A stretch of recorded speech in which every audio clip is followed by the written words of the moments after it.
Program Desa Bersih Narkoba sebagai salah satu upaya berkesinambungan, pencegahan dan pemberantasan penyalahgunaan dan peredaran gelap narkotika dari Badan Narkotika Nasional. Program Desa Bersinar tersebut sejalan dengan prioritas pembangunan nasional terkait pembangunan yang dimulai dari desa. Masyarakat desa juga memiliki potensi dan kekuatan besar dalam melawan narkoba secara bersama-sama. Untuk mencapai keberhasilan pembangunan nasional tersebut, maka diperlukan desa dengan lingkungan kondusif, aman, serta layak bagi masyarakat untuk beraktivitas dan berkreasi. Kepala BNN Komjen Pol Petrus Reinhard Golose sebelumnya mengatakan, hingga saat ini terdapat 553 desa dan kelurahan yang bersih dari narkoba. Selain itu ada pula 14 desa di Aceh yang masuk dalam program Grand Design Alternative Development BNN. 3 langkah strategi BNN dalam memerangi narkoba, yaitu soft power approach, hard power approach, dan smart power approach. Pendekatan soft power merupakan aktivitas pencegahan agar masyarakat memiliki ketahanan diri dan daya tangkal terhadap penyalahgunaan narkotika. Sementara pendekatan hard power ialah dengan mengutamakan penegakan hukum secara tegas dan terukur dalam menangani sindikat narkoba.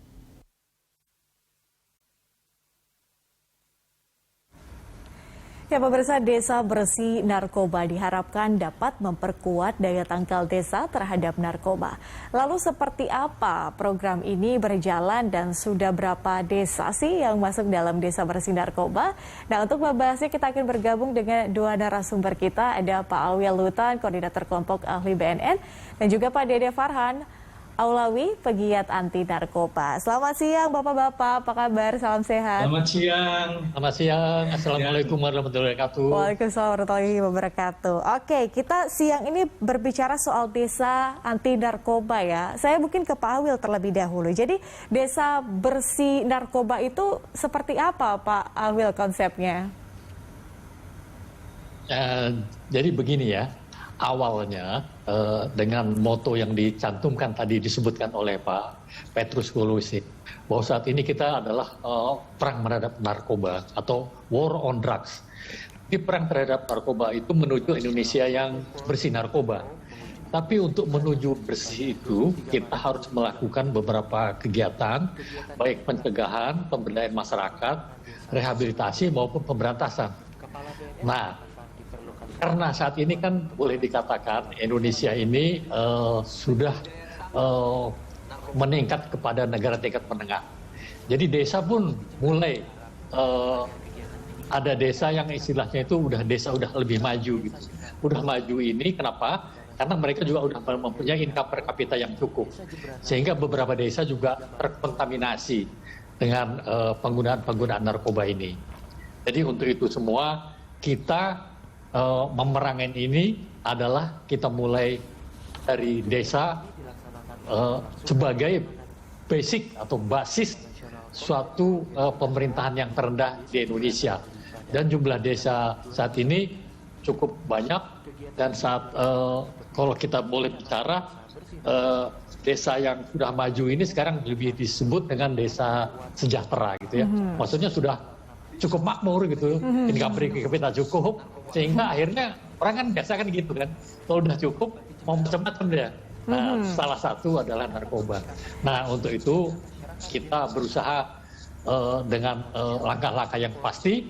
Yang pertama adalah pencegahan, yang kedua pemberdayaan masyarakat, yang ketiga kalau misalnya nggak bisa juga ya kita terpaksa harus fight, namanya pemberantasan. Yang sudah sakit kita obati dengan namanya rehabilitasi. Itulah kuncinya supaya dia tidak menyakiti atau menular ke tempat yang lebih tinggi, sampai ke kecamatan, sampai ke mungkin ke kabupaten, ke kota, dan mungkin juga bisa sampai ibu kota provinsi. Jadi prinsipnya adalah mempertahankan di basis yang terendah supaya tidak menjalar gitu. Itulah kuncinya yang pertama. Oke, Pak Alwiel, sejak kapan Pak program ini berjalan?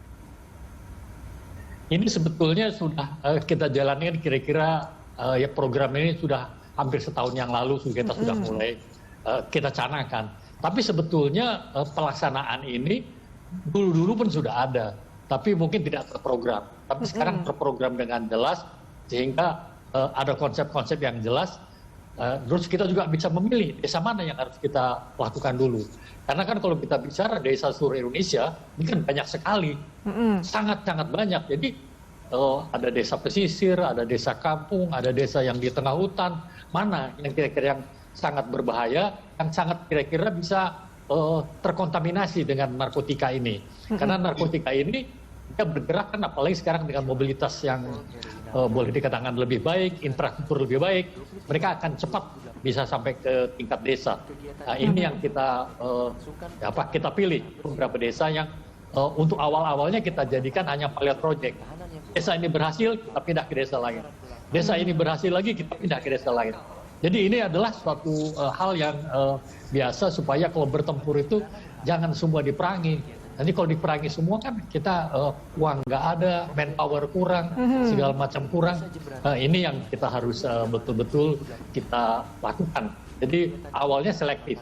Tapi kalau sudah bertahap, ya sudah bagus, kita bisa tinggal. Sudah bagus terus, kita pertahankan dengan hal-hal yang bahwa mereka sudah bisa mempertahankan diri mereka masing-masing. Ya, oke. Sudah setahun berjalan, artinya sudah ada perkembangan-perkembangan lebih update begitu ya, Pak Awil. Kalau Pak Dede, sudah. Oke, melihat proyek ini ya kita sebutkan, kemudian juga bagaimana perkembangannya setahun berjalan. Tadi kata Pak Awil sudah ada perkembangan-perkembangan yang lebih up to date seperti itu juga. Kemudian melihat perkembangan-perkembangan yang lain juga. Nah, kalau Pak Dede melihat sebetulnya prospek dari program ini seperti apa nanti ke depannya? Ya, baik, terima kasih. Sebenarnya begini, semangat untuk melakukan pencegahan terkait dengan penyalahgunaan dan peredaran narkotika ini ya tentunya perlu melibatkan seluruh elemen bangsa. Tadi Pak Petrus menyampaikan ada 553 desa ya yang terkait dengan program Desa Bersinar. Idealnya tentunya serempak. Perlu kita ketahui jumlah desa di Indonesia itu ada sekitar 75.000 desa dengan 85.000 kelurahan. Kalau konsepnya itu serentak semua, tentunya sangat ideal, namun kan kita memiliki keterbatasan-keterbatasan. Makanya sebagaimana disampaikan Pak Awil tadi, secara bertahap, yang penting program ini bergulir dari satu desa ke desa berikutnya, sehingga harapannya seluruh desa dan kelurahan di Indonesia ini bisa bersih dari narkoba. Jadi prosesnya bertahap dan bergulir terus. Artinya kalau sekarang masih 553 desa, kalau kita bandingkan dengan jumlah desa 75.000 desa, nampaknya masih agak jauh ya Pak Dede. Tapi melihat betul. Melihat prospeknya kira-kira akan seperti apa? Bisakah kita paling tidak mencapai ya 10% misalnya? Ya, kalau dari sisi program sebetulnya bisa saja, cuman juga jangan lupa bahwa dalam program Desa Bersinar ini adanya pelibatan pemerintah daerah, ya baik pemerintah provinsi, kabupaten kota, kecamatan sampai desa. Maka dalam proses program Desa Bersinar ini, komitmen dari pemerintah daerah juga sangat diperlukan. Karena komitmen ini nanti akan berimplikasi pada penganggaran di APBD-nya gitu. Kalau belum memiliki komitmen, nanti penganggarannya juga tidak ada, maka pasti program pun tersendat. Namun demikian kita maklumi, apalagi saat ini refocusing anggaran itu terhadap penanganan pandemi COVID-19, tentunya ada beberapa kendala dalam penganggaran itu. Oleh karenanya, yang penting saat ini secara bertahap terus berjalan saja dulu. Karena belum semua kabupaten ataupun desa siap dengan kegiatan ini, terutama terkait dengan masalah pengalokasian anggaran. Oke, Pak, saya kembali ke Pak Awil. Jadi Pak Awil, kesiapsiagaan dari pemerintah daerah, tadi kata Pak Dede harus dilibatkan juga terkait dengan anggarannya, kemudian juga persiapan-persiapan lainnya. Bagaimana komitmen yang sudah ditunjukkan oleh pemerintah daerah untuk mendukung program ini? Untuk itu semua, bahwa Badan Narkotik Nasional sudah mempunyai MOU dengan Kementerian Dalam Negeri. Pertama, yang kedua juga kita memiliki MOU dengan Kementerian Desa. Kenapa? Kalau tidak ada komitmen di antara kita, ini kan jadi akan menjadi suatu hal yang tidak jelas gitu. Di samping MOU juga sudah sampai ke tingkat MOA, jadi sampai Management of Action. Jadi ada instruksi Menteri Dalam Negeri sudah sampai ke tingkat desa, juga dari Kementerian Desa juga demikian. Terus kemudian kan karena Kementerian Desa ini kan mempunyai anggaran sendiri juga gitu. Jadi anggaran ini nanti mereka bisa manfaatkan atau dialihkan apapun namanya, itu bergantung kepala desanya. Kalau kepala desa sudah punya program untuk pencegahan narkotika ini, bisa melibatkan semua. Jadi tadi juga disebut oleh Pak Farhan, nggak mungkin dilakukan sendiri oleh BNN. BNN ini duitnya sangat terbatas. Jadi ini tidak terlepas. Satu lagi poin yang paling kuat adalah suatu instruksi presiden yang harus kita pegang juga, yaitu nomor 2 tahun 20. Instruksi presiden ini adalah memerintahkan seluruh kementerian ya. Jadi tidak ada kementerian, Jaksa Agung, Kapolri, semua diperintahkan. Kenapa? Kapolri, semua Panglima TNI juga demikian. Karena di daerah itu kan polisi ada babinsanya, ada babin kaptipmasnya, dan juga kan ada kepala desa. Mereka ini adalah tokoh-tokoh utama yang ada di desa yang bisa menggerakkan masyarakat. Di samping tokoh-tokoh yang informal, ada tokoh agama, tokoh masyarakat, tokoh budaya, tokoh segala macam. Jadi sebetulnya untuk payung-payungnya sudah ada, tapi komitmen pribadi yang dipunyai oleh masing-masing kepala desa kan pasti berlain-lainan gitu. Ada yang lebih advance, maju sekali, sangat maju. Ada yang udah didorong-dorong nggak maju-maju juga. Nah, ini mudah-mudahan banyak desa yang nonton ini. Jadi kalau kepala desanya nonton, dia akan tergerak gitu. Dan dia bisa melihat mana yang lebih maju, mana ya, kita kan tidak boleh malu melihat atau mencontoh apa yang sudah bagus. Ya kan? Dalam satu hal juga demikian. Jadi jangan malu-malu. Pokoknya instruksi sudah ada, undang-undang sudah lengkap, semua sudah lengkap, ya kan? MOU sudah ada. Kalau masih juga tidak jalan, yang salah siapa nih? Ya kan? Nah, itu kalau di dalam kita dulu tinggal inisiatif ya Pak Awil ya. Ya kan? Only the commander is responsible. Jadi kepala desa ini adalah motor utama. Dia di sana bisa memanfaatkan. Karena kalau di desa itu umumnya ada babin kaptipmas dari polisi, babinsa, tokoh agama, tokoh masyarakat, tokoh Islam, mungkin ada pesantren, segala macam. Ini semua bisa dilibatkan untuk memanfaatkan desa ini tidak sampai terlibat. Kan sedih kita coba. Udah desanya miskin, pakai pula narkoba kan. Apa jadinya nanti kita untuk mencapai boomnya ya kan emas kita. Nah, ini yang kita hindari. Itu makanya kita mulai dari desa supaya nanti bergerak ke tengah-tengah. Ya, kita harapkan kepala desa punya inisiatif ya untuk ikut dalam program ini mendukung pemerintah dan juga BNN. Kita akan lanjutkan di segmen berikutnya, Bapak-bapak, pemirsa tetaplah bersama kami.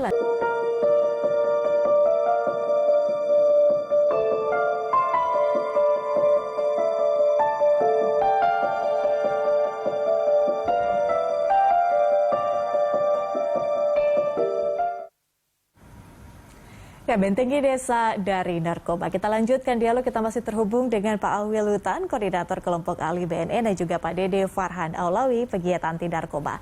Saya ke Pak Dede terlebih dahulu. Jadi Pak Dede, kalau berbicara soal desa yang memang bebas dari narkoba seperti itu, sebetulnya indikator yang paling pas, paling tepat untuk mengatakan bahwa satu desa itu benar-benar bebas dari narkoba itu seperti apa?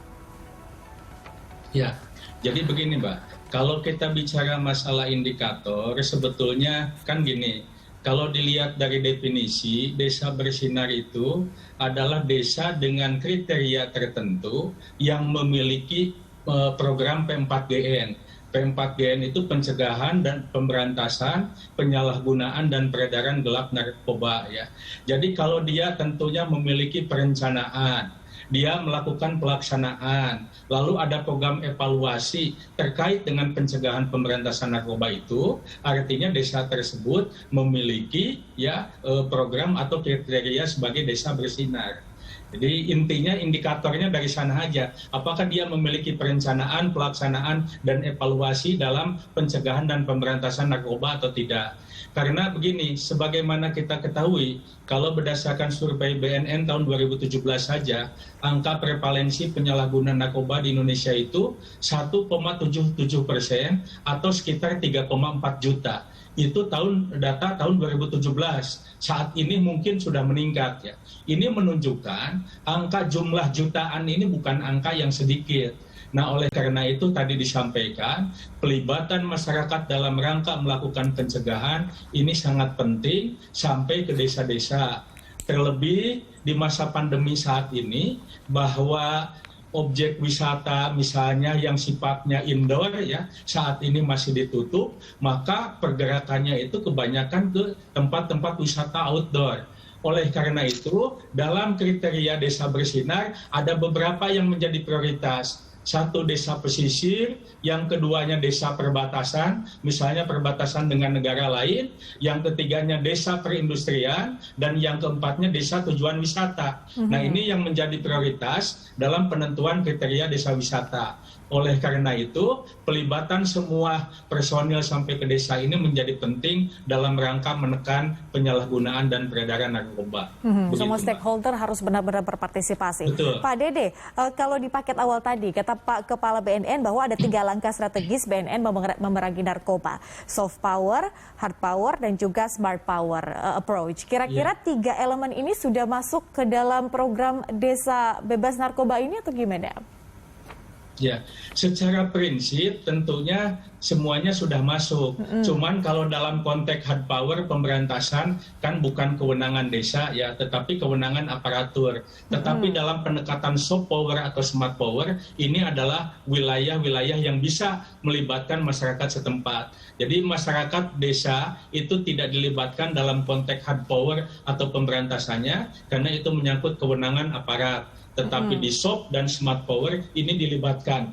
Dalam konteks apa misalnya? Satu adalah memberikan pengertian, penjelasan kepada masyarakat.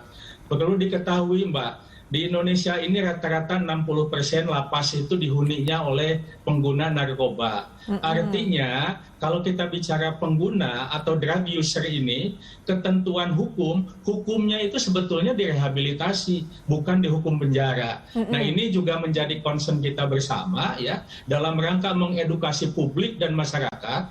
Kalau ada anggota keluarganya atau anggota di tengah-tengah masyarakatnya, perlu segera melaporkan untuk direhabilitasi. Jadi kalau melaporkan ke BNN kabupaten kota setempat ya, semangatnya bukan untuk dipenjara. Jadi hukumannya itu bukan untuk dipenjara, tapi hukumannya untuk direhabilitasi agar ia sembuh.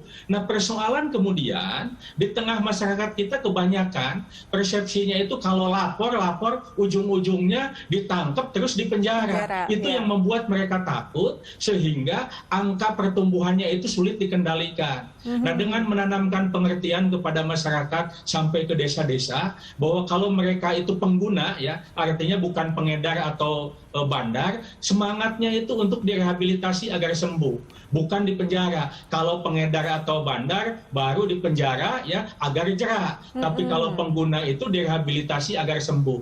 Itu semangat. Contoh ya, dari definisi sederhana aja ini masyarakat yang masih belum paham sehingga kita membantu melakukan sosialisasi. Itu contohnya. Ya, itu dia. Pak Awil, jadi kalau di dalam program ini sebetulnya apa yang dilakukan Pak Awil? Tadi termasuk juga dengan edukasi terkait dengan ya hal-hal yang perlu diketahui oleh masyarakat tadi soal rehabilitasi maupun juga soal ketentuan hukum kalau misalnya menjadi pengguna atau seperti apa? Apa saja yang dilakukan aktivitasnya? Untuk itu semua memang ya BNN ini juga berusaha, tapi kan kita meskipun BNN tidak sampai ke tingkat desa, tapi di tingkat desa itu kan kita mempunyai ada kepala desa, ada Babin Kaptimas, ada Babinsa. Mereka ini biasanya kita upgrade atau kita latih juga untuk memberikan informasi kepada masyarakat.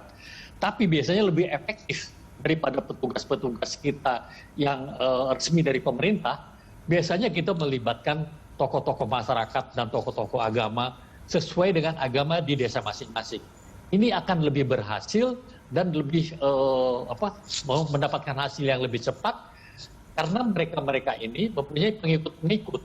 Jadi pengikut-pengikut mereka ini yaitu warga-warga desa ini pada umumnya dalam tempo singkat mereka akan mengikuti apa yang diinginkan, apa yang diperintahkan, apa yang dicontohkan oleh tokoh-tokoh ini kepada warga-warga mereka.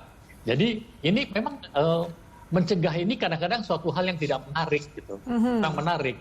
Yang menarik itu adalah kalau ada penangkapan di desa, itu mereka menarik Langsung gitu. rame ya. Padahal itu bukan tujuan dari kita bersih narkoba itu ya. Jadi tujuannya yang paling utama itu adalah kita mencegah, kita memberdayakan. Yang ketiga kita merehabilitasi bagi yang sudah sakit. Dan juga kita berikan contoh. Kalau ada di antara warga Anda yang yang terkena narkoba, itu Anda segera lapor. Pasti tidak ditangkap. Nah, itu kuncinya. Pasti tidak ditangkap. Begitu tidak ditangkap, direhabilitasi. Kalau rehabilitasinya berhasil dan kembali lagi ke desa, dia bisa menjadi salah satu agent of change di desa itu, bahwa saya dulu memang kena narkoba, sekarang saya sudah sembuh dan saya ingin desa ini tidak ada orang yang pakai narkoba lagi. Itu adalah satu hal yang paling efektif yang bisa kita lakukan. Di samping tadi melibatkan tokoh masyarakat, baik yang formal maupun non formal maupun yang informal. Yang informal saya rasa lebih gampang menggerakkan, karena menggerakkan polisi lebih gampang, menggerakkan militer juga lebih gampang. Tapi menggerakkan masyarakat, kalau tidak ada orang yang berpengaruh, ini juga akan sulit. Yaitu yang kita pakai tadi, tokoh agama dan tokoh-tokoh budaya yang ada di desa itu adalah motornya kita untuk bisa cepat akselerasi untuk mencapai bersih narkoba ini. Sebab kalau tidak, ya udah lama sekali nanti nggak jalan-jalan gitu ya. Itu kira-kira yang jadi PR-nya sekarang adalah bagaimana mengubah mindset masyarakat mungkin ya yang sudah menjadi pengguna, kemudian melaporkan langsung bahwa saya seorang pengguna, saya ingin sembuh dari hal ini begitu. Itu harus ada inisiatif juga dari masyarakat atau pengguna. Kemudian Pak Ahwil, ini kan tadi juga disebutkan oleh Pak Dede, 75.000 desa. Kemudian sekarang baru 553 desa. Target dari program ini sendiri seperti apa Pak Ahwil? Paling tidak dalam jangka waktu dekat.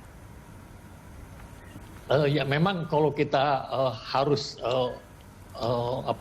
secara sekaligus tadi saya bilang, ya mungkin sebetulnya sih anggaran desa ini sudah ada.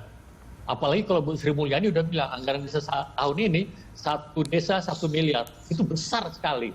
Nah ini penggunaannya kalau tidak betul ya, artinya tidak tepat sasaran.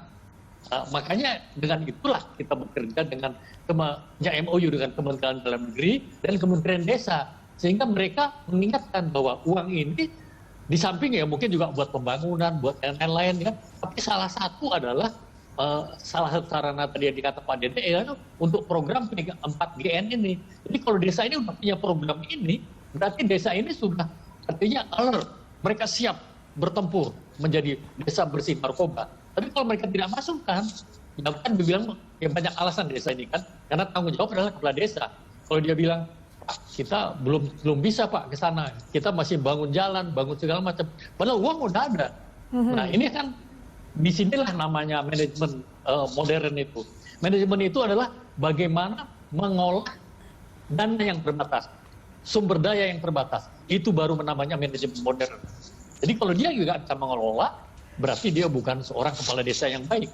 Jadi semua bagus. Kita bisa contoh sekarang Pak Jokowi kan, infrastruktur jalan terus, bendungan jalan terus, lapangan terbang jalan terus. Ini juga kan artinya dengan sumber daya yang ini, buktinya bisa juga gitu kan. Nah, di tingkat nasional bisa, kenapa di tingkat desa tidak bisa? Kan begitu kira-kira. Kan ada desa wisata, bisa cari duit lagi di situ. Sudah dikata Pak Dede, ada desa yang lain lagi, bisa juga. Semua bisa. Karena anggarannya sudah diberikan. Bu Sri Mulyani bilang tahun ini satu desa 1 M, gede sekali itu, ya kan untuk satu desa. Jadi mudah-mudahan dalam tempo singkat, meskipun jumlah desa ini besar, tapi kalau semua rame-rame berpartisipasi, mengikuti, meskipun kita punya target nggak banyak-banyak ya, kita nggak plan sekaligus 553, tapi kalau yang lain pun mulai start, itu akan lebih bagus. Mungkin dalam tempo singkat, mungkin tahun depan, sudah lebih banyak lagi daripada 553 itu. Iya, anggaran. Oke, anggarannya sudah ada. Sekarang silahkan direalisasikan begitu ya Pak Ahwil ya. Kita akan lanjutkan di segmen berikutnya. Pemirsa tetaplah bersama kami, langsung segera kembali.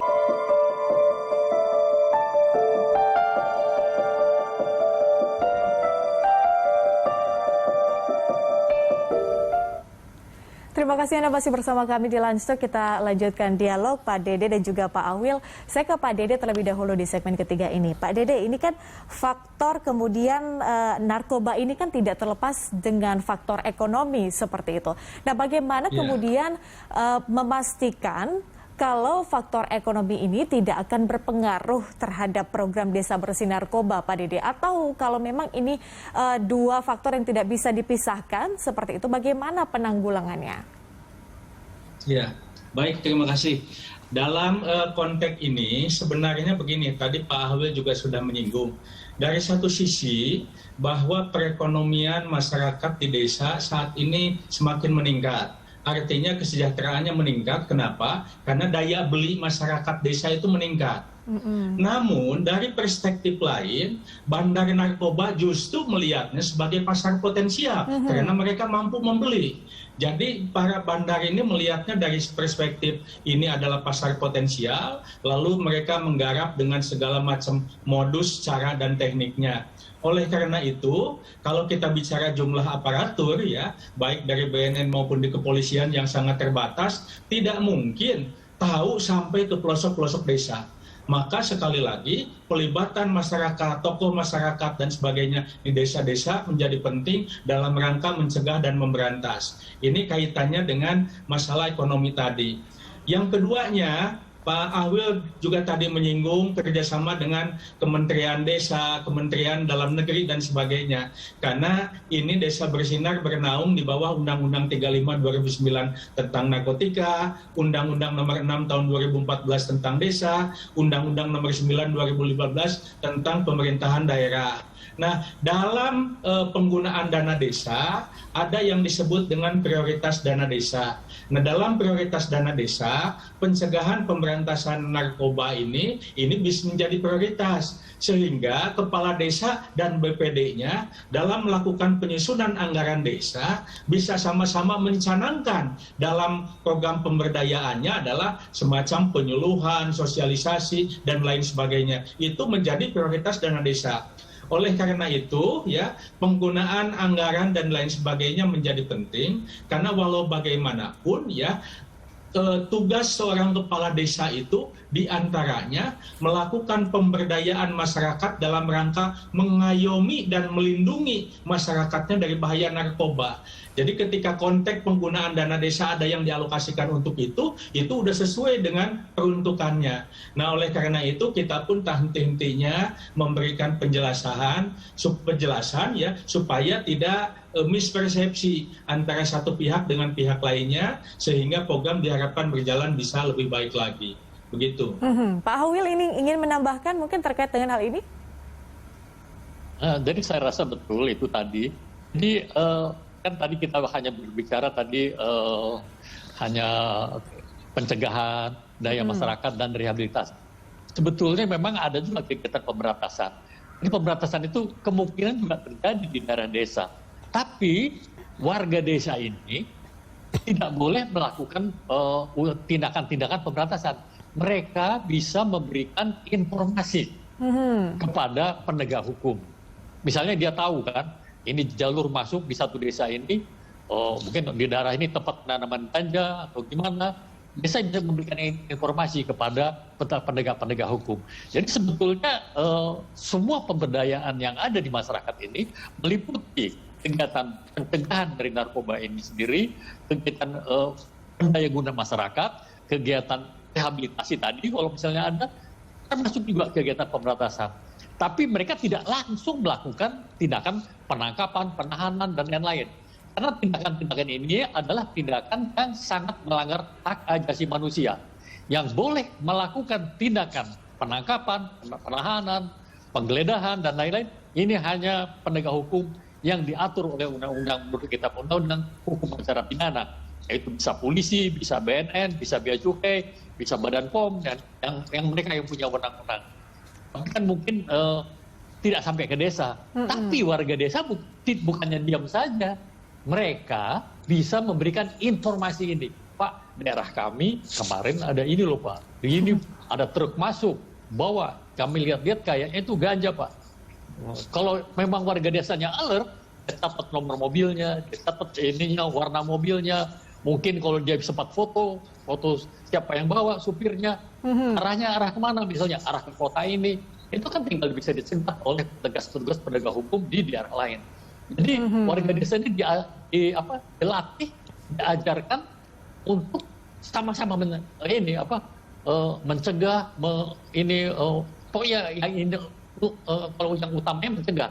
Tapi kan kita bisa juga melakukan usaha-usaha lain di samping pencegahan, pemberdayaan tadi, ya kan? Kemudian juga kegiatan rehabilitasi, memberikan informasi kalau ada teman-teman yang terkena dengan informasi yang betul. Karena kalau nggak informasinya nggak betul, ya nggak akan mau laporan, ya kan? Berarti harus ada padahal semacam orang itu bukti harusnya begitu Pak dimasukkan Awil ke atau? pusat rehabilitasi. Gitu. Oke, jadi Ini kira-kira yang bisa saya sampaikan. Mudah-mudahan bisa semua kegiatan P4GN ini sebenarnya ada di desa. Tapi kemana arah yang kelihatan pasti ya di situ. Tapi semua karena kalau narkotika ini hanya bisa dicegah dengan 3 jalan. Saya ulangi kembali. Supply reduction itu memutus supply.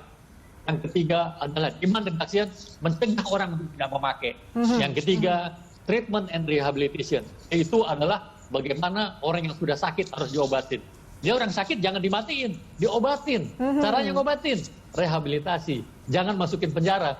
Dimasukin penjara malah contoh kemarin ya kan. Ternyata di dalam camp itu yang terbakar kemarin, itu semua adalah hanya orang penyalahguna, bukan bandar. Ini kejadian yang kita cukup sedihkan gitu ya. Kenapa orang yang hanya bukan bandar besar harus menjadi korban. Baik. Sebetulnya orang itu harus berada di pusat-pusat rehabilitasi. Hal terkecil yang bisa dilakukan masyarakat adalah ikut berpartisipasi, melaporkan apabila ada mungkin satu kecurigaan tertentu, ada hal-hal yang mungkin mengganjal begitu, dan bisa dilaporkan kepada aparat terkait. Kita masih ada satu segmen terakhir, Pak Dede dan juga Pak Awil. Mungkin nanti akan saya tanyakan soal closing statement dan juga pesan-pesan dari Bapak-Bapak sekalian. Pemirsa, tetaplah bersama kami, Landstok segera kembali.